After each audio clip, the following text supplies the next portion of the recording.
जांभळं जास्त म्हणजे दुष्काळाचं संकट, पण महाराष्ट्रात मात्र पावसाचा धुमाकूळ. व्हायरल मेसेज फेल, सोशल मीडियावर मीम्सचा पाऊस. यंदा जांभळं भरपूर आली म्हणजे दुष्काळ नक्की, हा मेसेज गेल्या काही आठवड्यात सोशल मीडियावर अक्षरशः व्हायरल झाला. अनेकांनी तो पुढे पाठवला, अनेकांनी त्यावर विश्वासही ठेवला. पण आता महाराष्ट्रात मुसळधार पाऊस कोसळतोय, अनेक भागात पूरस्थिती निर्माण झाली आहे आणि त्यानंतर सोशल मीडियावर सुरू झालाय मीम्सचा महापूर. जांभळांनीच अंदाज चुकवला का, जांभूळ की हवामान विभाग, असे भन्नाट मीम्स व्हायरल होत आहेत. पण या मीम्स मागचं खरं विज्ञान काय सांगतं आणि जांभळं जास्त येण्याचा दुष्काळाशी खरंच काही संबंध आहे का, जाणून घेऊया या सविस्तर रिपोर्टमधून. त्यासाठी हा व्हिडिओ शेवटपर्यंत पहा आणि टाइम्स नाऊ मराठीला लाईक, फॉलो आणि सबस्क्राईब करा. गेल्या महिनाभरात सोशल मीडियावर एक मेसेज प्रचंड व्हायरल झाला होता. दावा असा की यंदा जांभळं खूप आली आहेत म्हणजे दुष्काळ पडणार. अनेकांनी तो मेसेज कोणतीही खातरजमा न करता शेअर केला. काहींनी तर हा निसर्गाचा इशारा असल्याचंही म्हटलंय. पण आता चित्र पूर्णपणे उलटं दिसतंय.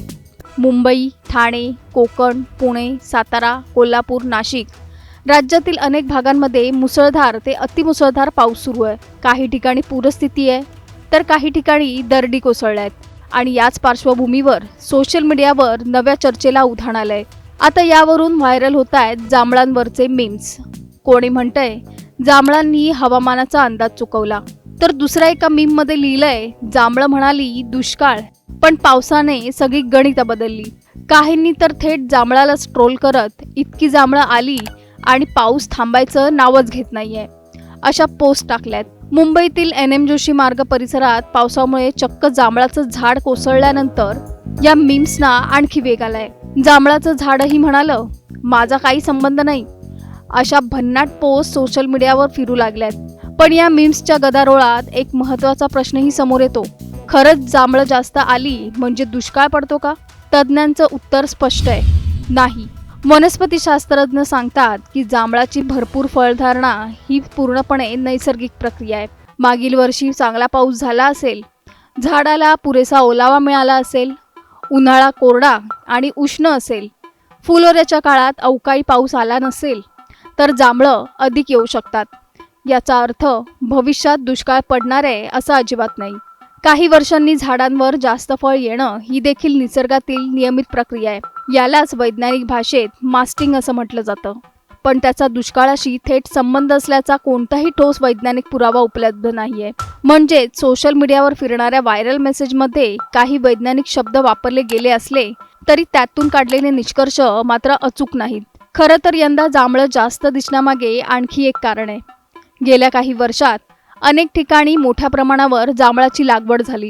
त्यातील अनेक झाडं आता फळधारणेच्या टप्प्यात आहेत. त्यामुळे बाजारात आणि रस्त्यांवर जांभळं अधिक दिसणं अगदी स्वाभाविक आहे.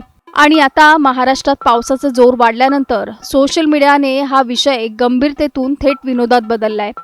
मीम्स व्हायरल होत आहेत, पण त्याचबरोबर तज्ज्ञ एक महत्त्वाचा संदेशही देत आहेत. सोशल मीडियावर आलेला प्रत्येक मेसेज खरा असेलच असं नाही.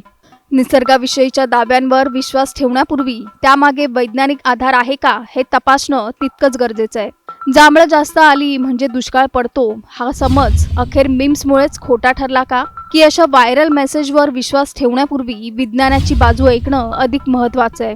तुमचं मत काय? आम्हाला कमेंट करून नक्की सांगा आणि चॅनलला सबस्क्राईब करा. महाराष्ट्रात अल निनोचा अंदाज फसला, महाराष्ट्रात पावसाचा रुद्रावतार. 5 हवामान घटकांनी महाराष्ट्राला झोडपून काढलं. यंदा महाराष्ट्रात अल निनोचा प्रभाव राहणार म्हणजे पाऊस कमी पडणार अशी चर्चा अनेक दिवस सुरू होती. पण गेल्या काही दिवसात महाराष्ट्रात जे चित्र दिसतंय ते या चर्चेला पूर्णपणे छेद देणार आहे. मुंबई, कोकण, घाटमाथा आणि पश्चिम महाराष्ट्रात मुसळधार ते अतिमुसळधार पावसाने अक्षरशः धुमाकूळ घातलाय. अनेक ठिकाणी पूर आलाय, दरडी कोसळल्यात, रेल्वे रस्ते वाहतुकीवर परिणाम झालाय आणि परिणामी जनजीवन विस्कळीत झालंय. मग अल निनो असतानाही एवढा पाऊस कसा पडतोय? हा निसर्गाचा बदलता स्वभाव आहे की यामागे आणखी काही मोठं हवामानशास्त्रीय कारण दडलंय? आणि पुढचे काही दिवस महाराष्ट्राला आणखी मोठ्या पावसाचा सामना करावा लागणार का? अल निनोचा अंदाज असतानाही महाराष्ट्रात एवढा तुफान पाऊस का बरं पडतोय? जाणून घेऊया या सविस्तर रिपोर्टमधून. त्यासाठी हा व्हिडिओ शेवटपर्यंत पहा आणि टाइम्स नाऊ मराठीला लाईक, फॉलो आणि सबस्क्राईब करा.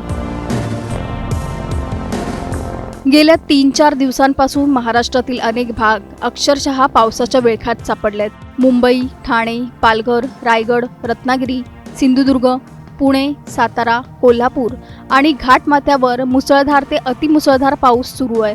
काही ठिकाणी रस्ते पाण्याखाली गेलेत, नद्या दुथडी भरून वाहू लागल्यात, तर घाट परिसरात दरडी कोसळल्यामुळे वाहतुकीवर मोठा परिणाम झालाय. हे सगळं घडत असताना एकच प्रश्न सतत विचारला जातोय. अल निनोचा प्रभाव असतानाही महाराष्ट्रात इतका जोरदार पाऊस कसा काय पडतोय? सर्वात आधी एक गोष्ट समजून घेऊया. अल निनो म्हणजे भारतात पाऊस पडणारच नाही असा त्याचा अर्थ नाही. अल निनो हा प्रशांत महासागराच्या तापमानाशी संबंधित जागतिक हवामानातील बदल आहे. त्याचा परिणाम संपूर्ण मान्सून हंगामावर सरासरी होऊ शकतो. पण प्रत्येक राज्यात, प्रत्येक आठवड्यात किंवा प्रत्येक दिवशी किती पाऊस पडेल हे फक्त अल निनोवर ठरत नाही. यावेळी महाराष्ट्रात अनेक हवामान घटक एकाच वेळी सक्रिय झालेत. त्यामधील पहिलं आणि सर्वात महत्त्वाचं कारण म्हणजे बंगालच्या उपसागरात तयार झालेलं कमी दाबाचं क्षेत्र. या हवामान प्रणालीमुळे मोठ्या प्रमाणात ओलावा भारताच्या मध्य आणि पश्चिम भागाकडे सरकलाय.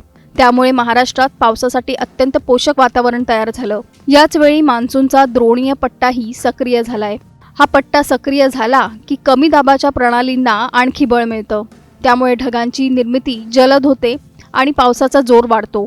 याशिवाय अरबी समुद्रातून सातत्याने येणारे दमदार पश्चिमेकडील ओलसर वारे महाराष्ट्राच्या किनारपट्टीवर धडकतायत. हे वारे मोठ्या प्रमाणात आर्द्रता घेऊन येतात. त्यामुळे मुंबई, कोकण आणि पश्चिम महाराष्ट्रात सतत ढग तयार होत आहेत आणि मुसळधार पाऊस कोसळतोय. यामध्ये सह्याद्री पर्वतरांगांचाही मोठा वाटा आहे. समुद्रातून आलेले ओलसर वारे सह्याद्रीला धडकतात आणि वरच्या दिशेने जातात. त्यातून मोठ्या प्रमाणात ढग तयार होतात आणि घाटमाथा, कोकण, रायगड, रत्नागिरी, सिंधुदुर्ग तसंच मुंबई परिसरात अतिवृष्टी होते. हवामानशास्त्रात याला ओरोग्राफिक रेनफॉल असं म्हणतात. याशिवाय हवामान बदलाचाही परिणाम आता अधिक स्पष्टपणे जाणवतोय. वाढत्या तापमानामुळे वातावरणात जास्त आर्द्रता साठते आणि जेव्हा पावसासाठी योग्य परिस्थिती तयार होते तेव्हा कमी वेळेत अत्यंत जोरदार पाऊस पडण्याची शक्यता वाढते. त्यामुळे अलीकडच्या काळात ढगफुटी सदृश्य पावसाच्या घटना अधिक वारंवार घडताना दिसत आहेत. याच कारणामुळे मुंबई आणि कोकण भागात सर्वाधिक पाऊस पडतो. समुद्र अगदी जवळ असल्यामुळे ओलाव्याचा पुरवठा सतत सुरू राहतो आणि सह्याद्री पर्वतरांगा त्या ढगांना अडवून मुसळधार पाऊस पाडतात. त्यामुळे या भागात रेड अलर्टची परिस्थिती वारंवार निर्माण होते. हवामान विभागानंही पुढील काही दिवस मुंबई, कोकण, घाटमाथा, पश्चिम महाराष्ट्रात जोरदार ते अतिजोरदार पावसाची शक्यता कायम असल्याचा इशारा दिलाय. त्यामुळे सखल भाग, नदीकाठ आणि दरडप्रवण भागात राहणाऱ्या नागरिकांनी विशेष सतर्क राहण्याचं आवाहन करण्यात आलंय. हवामान तज्ज्ञांचं स्पष्ट मत आहे की पावसाचा अंदाज केवळ एका घटकावर अवलंबून नसतो. अल निनो, बंगालच्या उपसागरातील प्रणाली, मान्सूनचा द्रोणीय पट्टा, अरबी समुद्रातील ओलावा, सह्याद्री पर्वतरांगा आणि हवामान बदल हे सर्व घटक एकत्र येतात तेव्हाच अशा प्रकारचा मुसळधार पाऊस अनुभवायला मिळतो. अल निनो असतानाही महाराष्ट्रात एवढा पाऊस पडतोय. मग आता प्रश्न असा आहे की पुढील काही दिवसात ही परिस्थिती आणखी गंभीर होणार का, की मान्सूनचा जोर हळूहळू कमी होईल? हवामान विभागाचे पुढील अंदाज आणि बदलणाऱ्या हवामानाच्या हालचालीवर आता संपूर्ण महाराष्ट्राचं लक्ष लागलंय. Bureau report, times now Marathi.